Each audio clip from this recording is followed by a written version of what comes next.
Did you know that medieval weddings could last weeks and involve rituals so bizarre they'd make modern brides faint?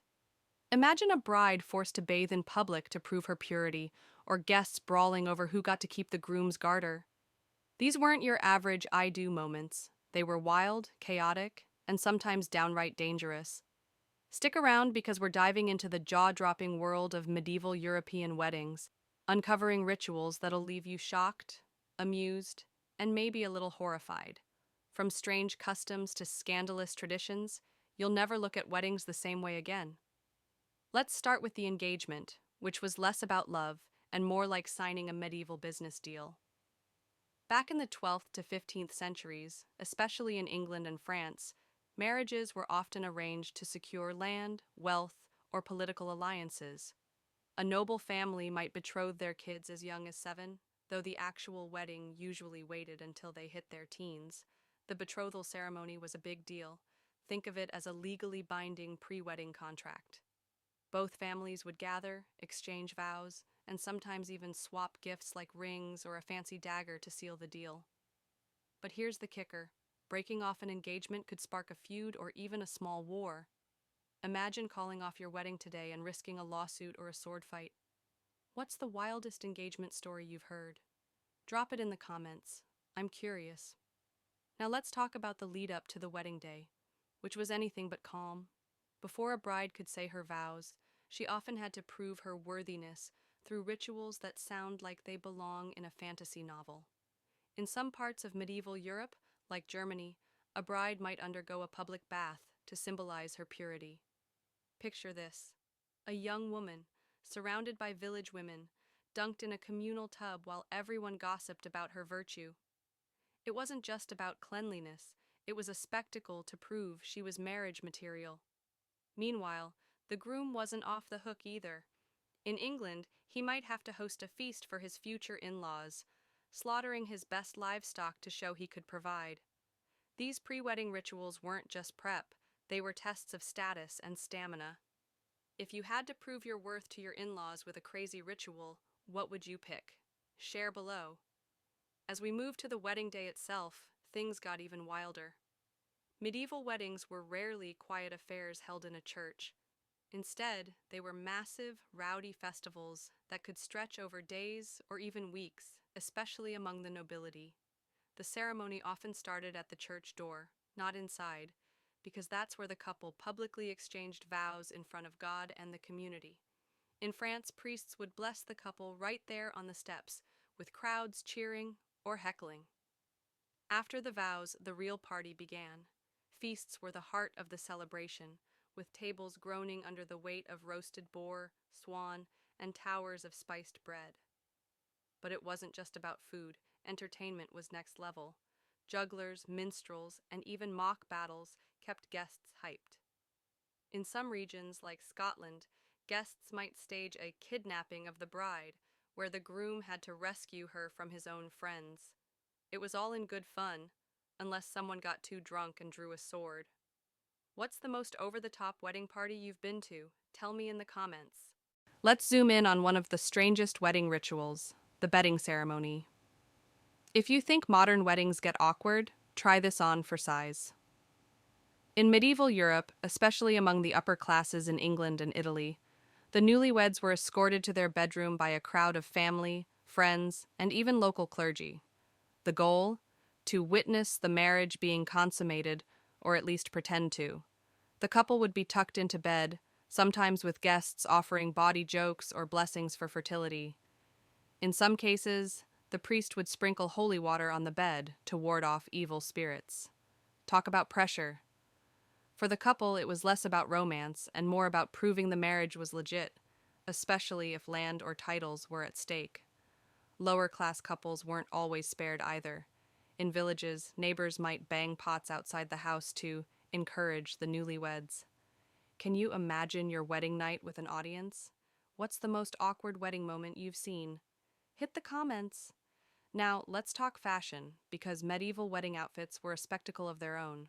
Brides didn't always wear white, that tradition came later. Instead, they wore their best dress, often in rich colors like red, blue, or gold, to flaunt wealth. In Italy, noble women might sport gowns embroidered with silver thread, while in England, fur-lined cloaks were a status symbol. Grooms weren't slacking either. They'd show up in tight-fitting tunics and hose, sometimes with a codpiece that left little to the imagination. Accessories were everything. Think jeweled belts, feathered hats, and daggers slung at the hip. For peasants, the vibe was simpler but still festive. Think homespun wool dyed with whatever plants were local. One quirky custom. In some parts of France, brides wore their hair loose to symbolize virginity, while married women pinned theirs up. If you could design a medieval wedding outfit, what would it look like? Drop your ideas below. As the wedding feast raged on, another bizarre tradition often stole the show: the garter toss. Yes, it's a medieval invention, but it was way rowdier than today's version. In England and France, the groom's garter, a ribbon or cloth tied around his leg, was a hot commodity. After the feast, male guests would sometimes tackle the groom to snatch it, believing it brought good luck or even a future wife. In some cases, the bride's garter was up for grabs too, leading to chaotic scenes where drunken guests scrambled for the prize. It got so out of hand that by the late Middle Ages, some couples started tossing the garter to the crowd to avoid getting mobbed. This tradition makes modern bouquet tosses look tame. What's the weirdest wedding game you've played or seen? Share it in the comments. Let's not forget the role of superstition, which loomed large over medieval weddings. Couples went to wild lengths to ensure their marriage was blessed with luck, fertility, and protection from evil. In Germany, brides might carry salt or bread in their pockets to ward off bad spirits. In England, some couples avoided marrying in May, believing it was cursed due to ancient Roman superstitions. Rings were a big deal too, not just for love, but for magic. Many believed a wedding ring worn on the fourth finger connected directly to the heart, a belief that stuck around. And then there were the fertility rituals. In Scotland, guests might throw grain or nuts at the couple to bless them with kids. Some villages even had a tradition where the bride stepped over a sword to ensure strong sons. If you had to pick a medieval superstition for your wedding, which one would you try? Let me know below. As the wedding wound down, the community didn't just pack up and go home. In many parts of Europe, the party continued with post-wedding rituals to integrate the couple into their new life. In rural France, neighbors might stage a charivari, a noisy parade where they banged pots and sang rude songs outside the couple's house. Think of it as medieval hazing. It was meant to welcome the couple, but could get pretty rowdy. For noble weddings, the celebrations might include a tournament, where knights jousted to honor the couple and show off. These extended festivities weren't just for fun, they reinforced social bonds and reminded everyone of the marriage's importance. Imagine your wedding ending with a week-long festival or a mock battle. Would you be into it? Drop your thoughts in the comments. Now, let's talk about the darker side of medieval weddings, because not every ritual was a party. For many women, especially in the upper classes, marriage was less about choice and more about duty. A noble woman might be married off to a man she'd never met, sometimes decades older, to secure an alliance. Consent wasn't always a priority. Church records from the 13th century show cases where brides were coerced or even kidnapped. Even among peasants, economic pressures meant love often took a back seat to survival.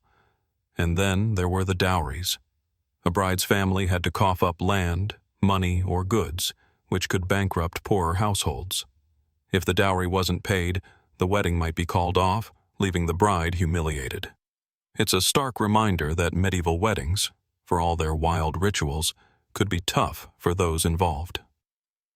What's one wedding tradition you're glad we've left behind? Share below. As we wrap up this dive into medieval weddings, let's reflect on what made them so unforgettable.